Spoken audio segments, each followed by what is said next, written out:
a message I would give those politicians there now. We want Wales and this building here to be inclusive to everybody, not just certain parts of Wales. We want it to be inclusive to everybody. So take that message back into that building with you and debate and give us a better value for money for rural Wales from this building. Okay, we're going to move on now.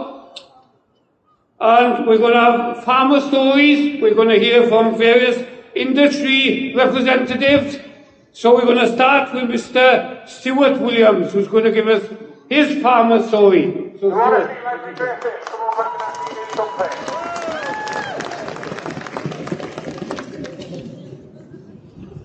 25th of April, 2022. Started as any other day. There was no need for an alarm, with an excitable 3-year-old and a baby in the house. So once I got dressed, played a few games, wellies on, I managed to escape the mayhem and closed the house door. But there it was. Silence. Not a sound. Not a gate rattling, and not even a calf skipping around the pens. I froze, wondering what the hell am I going to do? As a 4th-generation dairy farmer, like many of you, it's in our blood. The interest, the enthusiasm and the passion became second nature. And at a very young age, I understood it wasn't a job, it was my lifestyle. At the age of 11, I wrote a note to my parents saying, when I grow up, I want to milk cows. I want to milk 120 of the best cows. And from that day on, it was not just my ambition. It became my dad's too. With no spare cash to buy the next big thing, he bred them. And in turn, I joined him on that journey. 2016 was a particular highlight for us, winning the Supreme Dairy Peers at the Royal Welsh Show. Both ours, both homebred, and most importantly, both shown by Dad and myself. 3 years after this win, it struck. Never in the history of our farm we had had a TB reactor. We lost 7 that day, 15 the next test, and from then on, it was over 20. Over the next 3 years, lorry loads were taken until we had the final phone call stating the remaining bovines on the farm were being depopulated. Almost 600 animals were removed in a 3-year, 1-month period, all with paperwork stating no visible lesions for TB. All cultures were negative, and we were left with nothing. Mentally, I was gone. It's thanks to the support of the doctor and DPJ, but most importantly, my family, I stand here today. And it's only now the situation is impacting my parents, a whole lifetime's work being taken away from them by the most incompetent policy ever to be written.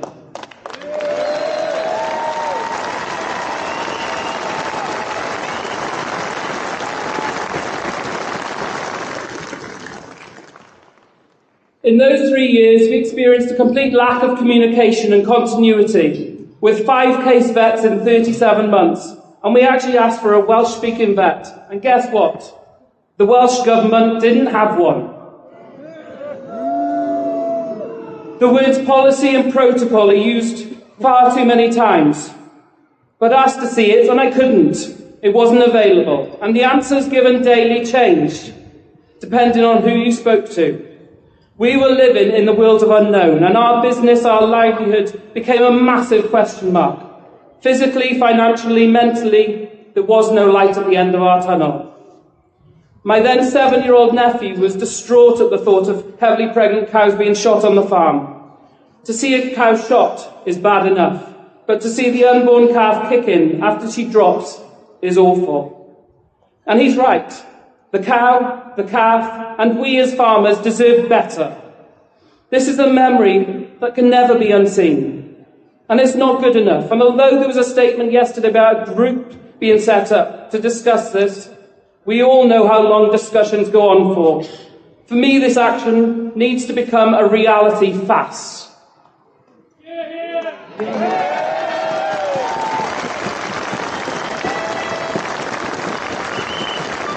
Through the uncertainty of our breakdown and the lottery of what policy to follow. The only thing we did know was the volume of animals leaving the farm at each round of testing. Even when we discussed this, we were lied to.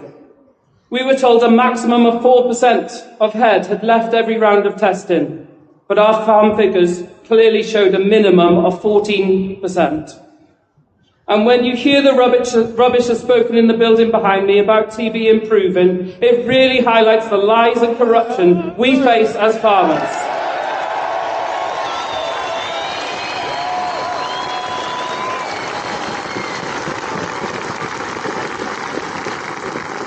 This week's Sunday Politics, the minister stated she always tried to speak to farmers with no union representation. At this stage, we didn't.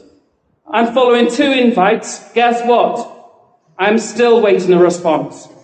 Disappointing, especially when the local MS, the Shadow Minister of Agriculture, and even the Chief Veterinary Officer for Wales managed to respect us with not only a response, but meetings.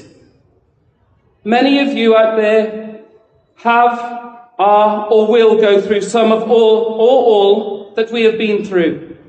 And I must thank Ffermio for their recent airing of TB. It was a very painful watch, but needs to be seen, as it is a reality.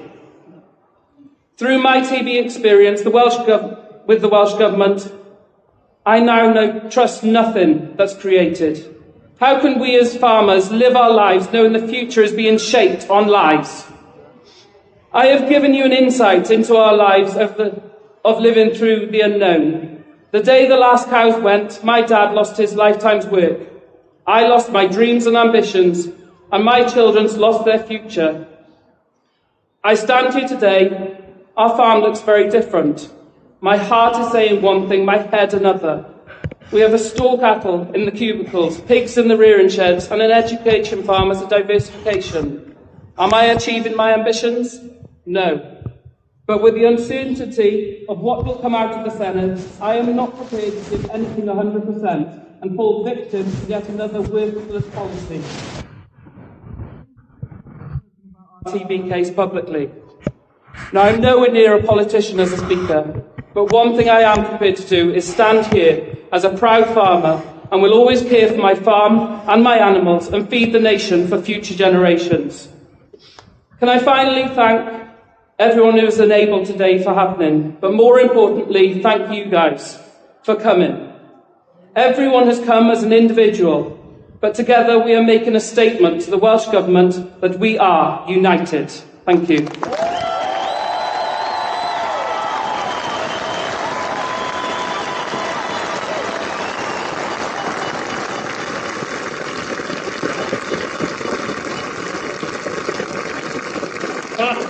That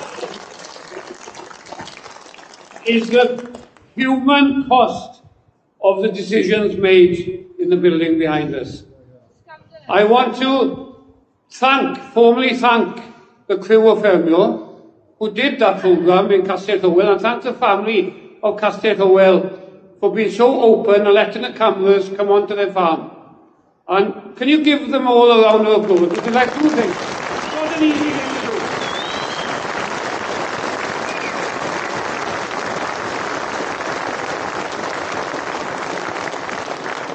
Our next speaker is a veterinary surgeon that works on the forefront of TB every day of his life.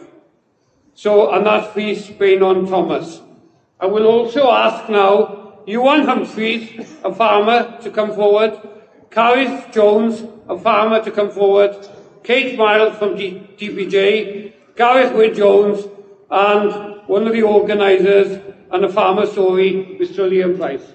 Okay, so if you'll all take the podium in your time. Okay, thank you. Right, pnawn da ffrindiau.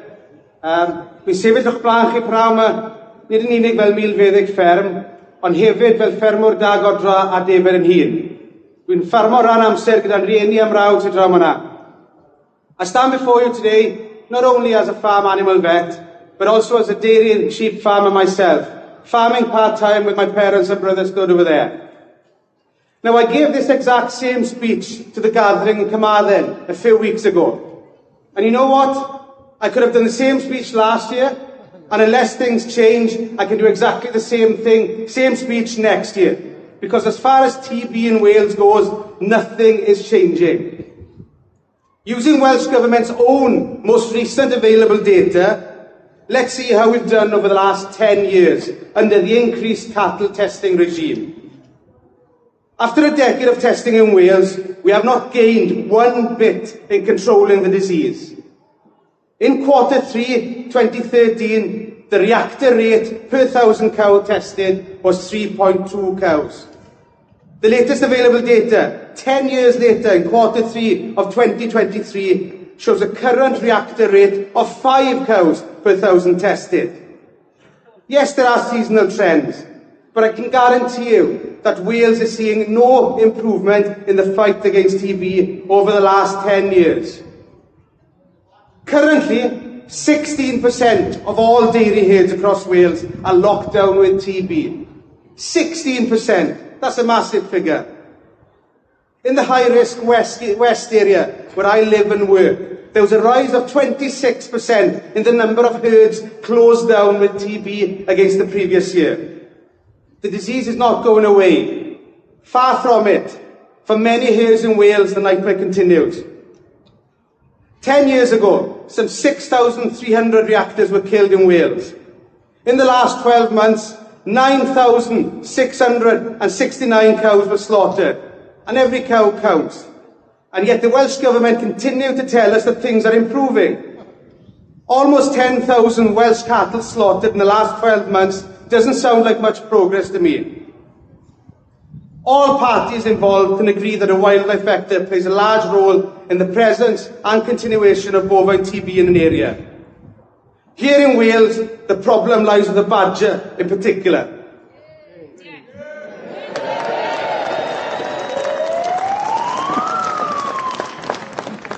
Estimates claim that the UK-wide population of the badger has increased from some 250,000 total population in the 1980s to a population of almost 500,000, according to a study in 2013. Double the population density. It stands to reason that competition within this species means that the badger must hunt a wider area for food and is more likely to catch disease, and that with twice as many in the population will have twice the exposure to cattle. I can safely say that not one of us here today, inside or outside the Senedd, want to see the extinction of the badger population. But what we can all agree on is the importance of a controlled and healthy badger population.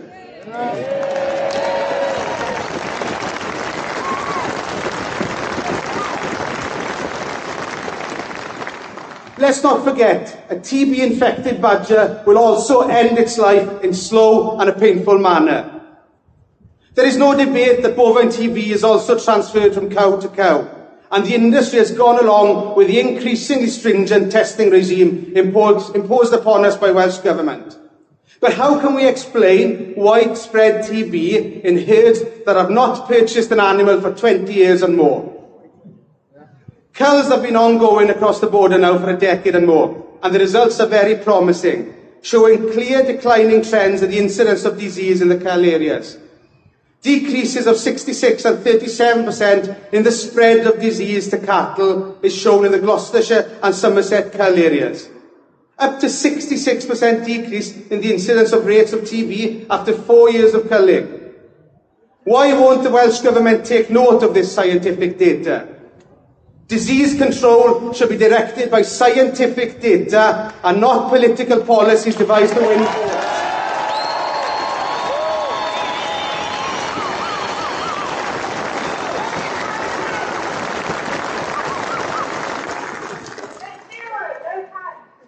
I could give a farmer advice on how to clear and control almost any disease on farm, but I cannot give complete legal advice on how to eradicate TB from that farm. A large part of my workload is unfortunately linked to TB testing. I absolutely hate the job. I've stood on both sides of that crush, losing some 60 animals in one go at home 5 years ago, and I've tagged endless reactors with those dreaded green DNA tags over the years. The practical stresses on the herding staff having to undertake a test often almost every 60 days has a significant economical cost. But I'd argue this is nothing at all compared to the emotional stress a farmer goes through when facing the current lottery of a TB test.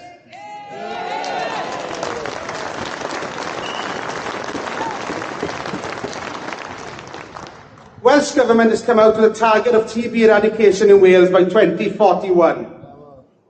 I believe when setting a target, it should be realistic and achievable. Using current control measures, focusing on cows only and ignoring the infected badger, this target is far from achievable. It's not even a dream, it's more a fantasy.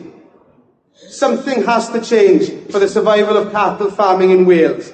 And I'm urging, no, in fact, I'm begging the Welsh Government to use the available evidence, the available science, and include a badger cull in high-risk areas as an aid to control and eradicating TB from Wales.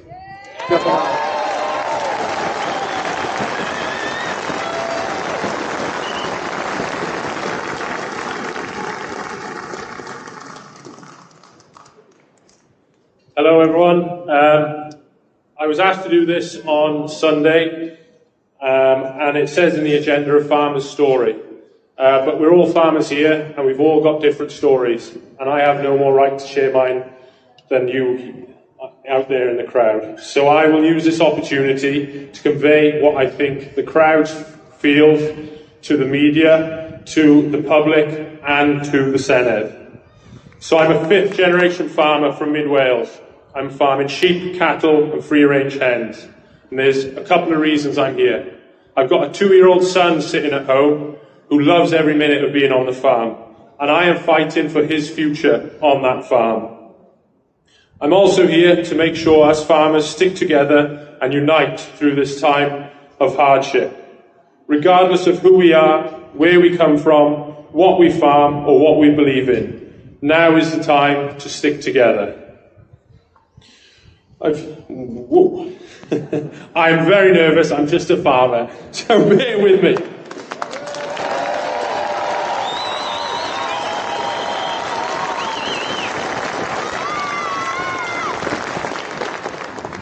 I look around here in the crowd and you're all like me. You're just fighting for our right to produce food in Wales. These new schemes and incentives that are getting pushed upon us are here for one thing and one thing only, to kill us off. And I say enough is enough.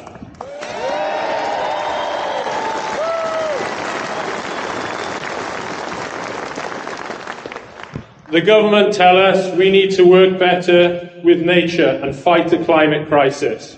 So I parked in Adam Street and I've walked to the Senedd today through about 10 tonne of litter.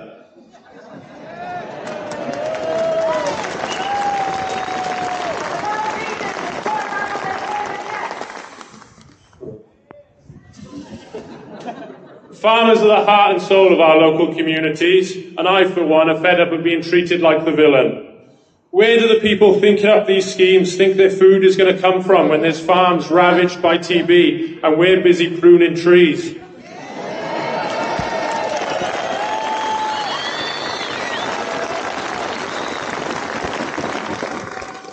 Not only are we fighting for our farms, we're fighting for our communities, our local shops, our local schools, our markets, and everything in between. How many non-farmers are going to go to Winstay and CCF to keep them afloat?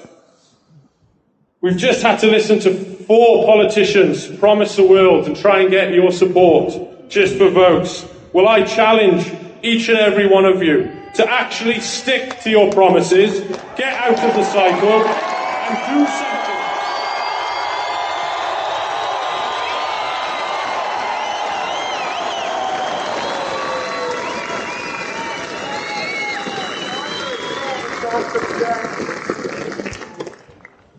I got asked yesterday, is this a protest a threat to the Welsh Government?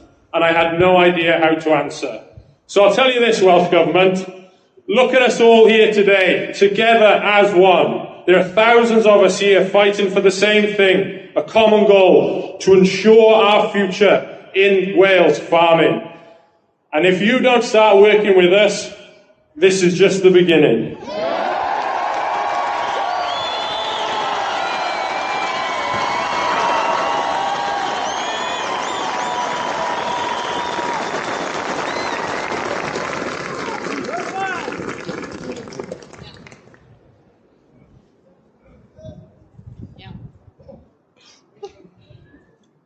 Good afternoon, ladies and gentlemen. As I stand before you today, I am reminded of some famous words that seem apt in this, Welsh agriculture's darkest hour. We shall not flag or fail. We shall go on to the end. We shall fight on the Senedd steps. We shall fight in the supermarket aisles. We shall fight in the dairies. We shall fight in the auction marts. We shall fight in the fields and in the streets. We shall fight in the hills. We shall never surrender. We are the next generation farmers, and we are not prepared to be the last.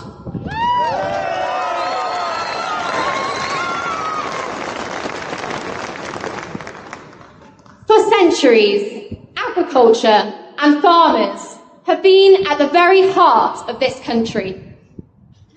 Through 2 world wars, through the Blitz, farmers saved our people from starvation, never asking for a word of thanks. Through the whirlwind that was COVID, farmers kept food on our tables and our shelves full, never expecting a word of praise. Farmers are honest, hard-working and resilient people who by their very nature rarely complain and overcome adversity every single day of their lives. There are few people in this world with the strength of character of a farmer. But there are even fewer who understand what it truly takes to produce a plate of food. Mark Drakeford and Leslie Griffiths, it seems,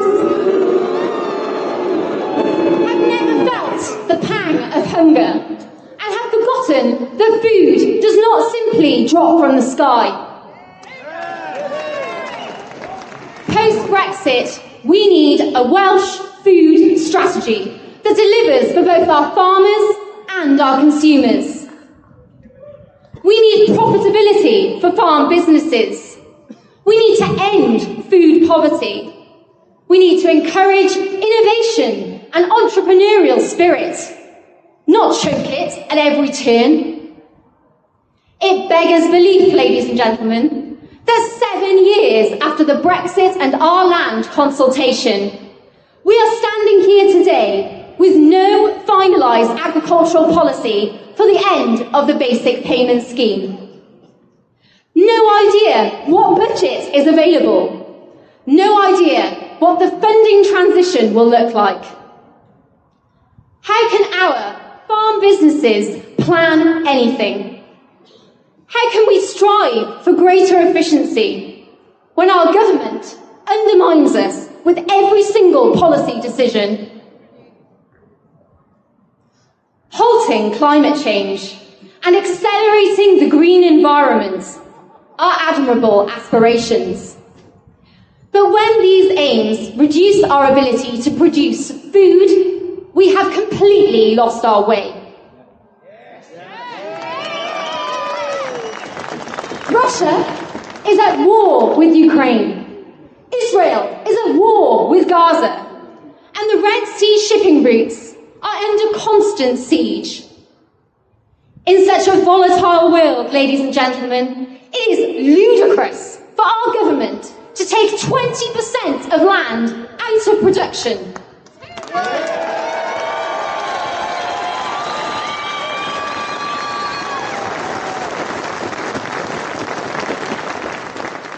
We should be increasing our self-sufficiency, not sleepwalking into a food security crisis.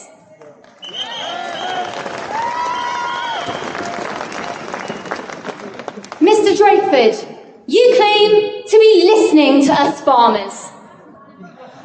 So why is it that the Sustainable Farming Scheme universal actions still contain 10% tree planting and 10% habitat creation? Perhaps I've not been paying attention, but it was my understanding that both of these policies were rejected by our industry from the outset.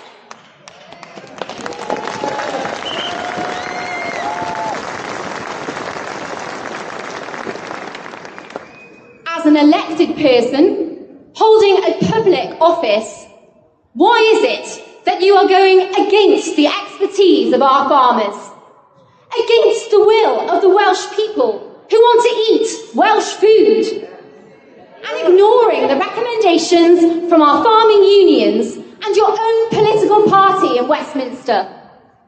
Who exactly are you representing?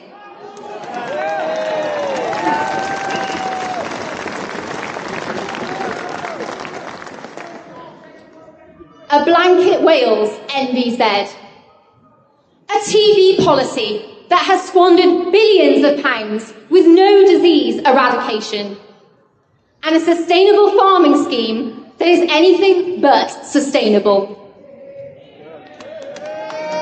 This government is launching a three-pronged attack on our industry, and as a young person in agriculture, I would like to know why. Why is it that farming should shoulder the full burden of environmental legislation, whilst other industries like Welsh Water remain untouched?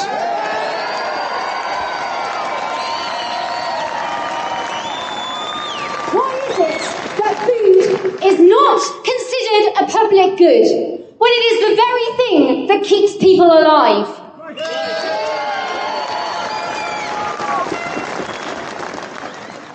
Why is it that you know better than farmers how to manage the land they've stewarded for generations?